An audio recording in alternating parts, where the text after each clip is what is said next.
প্রিয় এলাকাবাসী, বাংলাদেশ পরিসংখ্যান ব্যুরোর আয়োজনে অর্থনৈতিক শুমারি ২০২৪-এর আওতায় ৭ হতে ২৬শে জুলাই দেশের সকল খানা ও প্রতিষ্ঠান তালিকাভুক্ত করা হবে।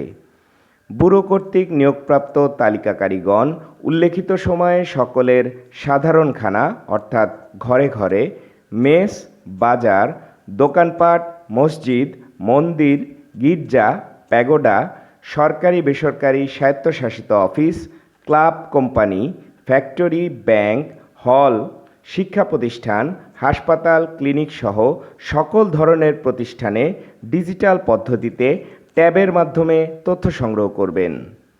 জাতীয় গুরুত্বপূর্ণ এই কার্যক্রমে সঠিক তথ্য দিয়ে সহযোগিতা করুন। তালিকাকারীগণ যে কোনো স্থানে তথ্য সংগ্রহের জন্য প্রবেশ করতে আইনগত অধিকার রাখেন। তাদেরকে প্রবেশে অথবা তথ্য প্রদানে বাধা প্রদান করা আইনত দণ্ডনীয় অপরাধ। স্মার্ট বাংলাদেশ বিনির্মাণে অংশ নিন, অর্থনৈতিক শুমারিতে তথ্য দিন। জনস্বার্থে বাংলাদেশ পরিসংখ্যান ব্যুরো।